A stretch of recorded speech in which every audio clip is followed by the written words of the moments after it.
زموږ د صحابو د زندګۍ عجیب دورانیت تېره شوه. روایاتو کې راځي چې کله غزوه احد راغله نو د احد په بیخ کې کشنی غر د حاجانو به لیدلی. پر دې باندې پیغمبر علیه صلات وسلام 50 کسان د یو امیر په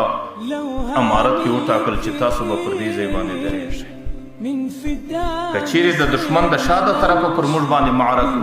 حمله راځي نو د هغې دفاع به تاسو کوئ. د پیغمبر علیه صلات وسلام جنګي تدبیر چې کله د احد د غره څخه لاندې د احد په میدان کې د مسلمانانو د کافرانو په مابین کې معرکه راغله او جهاد و غزوه روانه شوله نو په ابتدایي حالاتو کې الله تعالی مسلمانانو ته فتح ورکړه او کفار د ماتې او د شکست په شکل باندې وتښتېدل. چې کله وتښتېدل نو دلته چې پر غره باندې کم 50 کسان ولاړ د دې کسانو په مابین کې اختلاف جوړ شو. امیر یې ورته ویل چې تاسو به تر هغه وخته پورې درېږئ چې تر څو پورې د پیغمبر علیه السلام امر نه وي راغلی. لیکن چند کسان ورته ویل چې نه دا خو پیغمبر موږ ته تر هغه حده درولي وو چې معرکه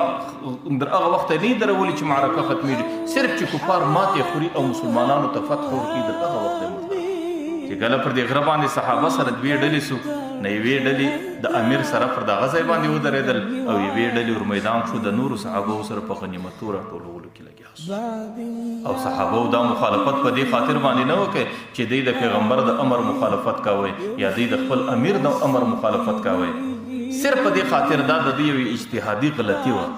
د دوی اجتهاد دا او د دوی عقیده دا و چې پیغمبر تر دغه وخته لیکن چې کله دوی په غنیمتو کې لګیا شو نو دوباره کافران د دې غره پر سر باندې بیا راپورته شو چې کم کسان د امیر سره ولاړو هغه یې ټوله شهیدان کړو. دا نور په غنیمتو باندې اخته ول، پر دې باندې کافران مسلط رالو نو هغه غزوې چې کم د فتح شکل و هغه په ماتې او تشخیص بدل شو. صحابه کرام په دې ورځ باندې 80 کسان پر یو ځای باندې شهیدان. اوس قرآن کریم چې کله دا ذکر کوي حتی اذا فشلتم وتنازعتم چې کله ستاسو په مابین کې اختلاف راغلی او ستاسو په مابین کې جګړه راغله او تاسو څه کسانو غنیمت ته ور میدان شولو نو منکم من یرید الدنیا و منکم من یرید الاخره. ای صحابه تاسو کې دوه قسمه ډلې پیدا شوې، یوه ډله د آخرت شوقیانو چې پر غره باندې ودرېدو، یوه ډله د دنیا شوقیانو چې هغوی غنیمتو ته وشوس. اوس محدثین دې ځای کې حیران دي چې صحابه د دنیا شوقیان منل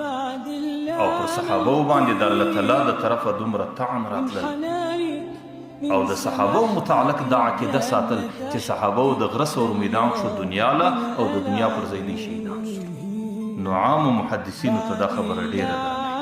بیا مشهور صوفي حضرت عطا اسکندری رحمه الله د دې ډیر ښه جواب کړی دی. هغه وایي ګوره دا موږ منو چې صحابه د دنیا طلب کاوه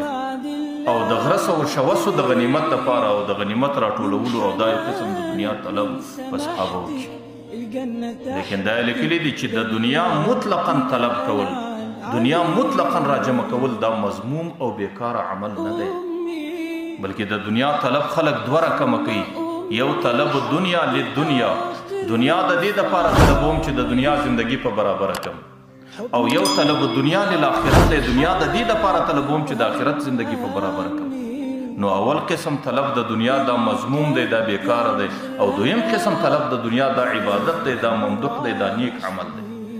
او د صحابو د دنیا طلب چې د غره څه ورشو کېدل او د هغه رقم غنیمت یې راټولاوی، ټیک د موږ دا منو چې د دنیا طلب یې کاوی، لیکن دا طلب د دنیا دپاره نه و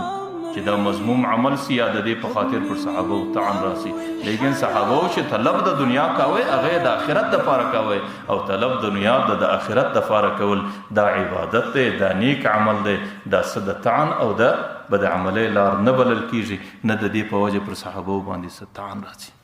نو ځکه په دنیا کې چې سړی طلب د دنیا کوي صرف د دنیا دپاره کوي نو دا مضموم عمل او بیکار عمل بلل کیږي چې د دنیا په ذریعه سړی د دنیا زندگی برابره کی. لیکن که د دنیا په کې سړی طلب د دنیا د دې دپاره کوي چې د آخرت د درستګۍ دپاره یو ذریعه جوړه کړي، بیا دغه طلب د دنیا انسان له عبادت دی، دا د الله تعالی فضل دی، دا د الله تعالی احسان دی، دا د الله تعالی خیر دی، دا د الله خوبي ده. بیا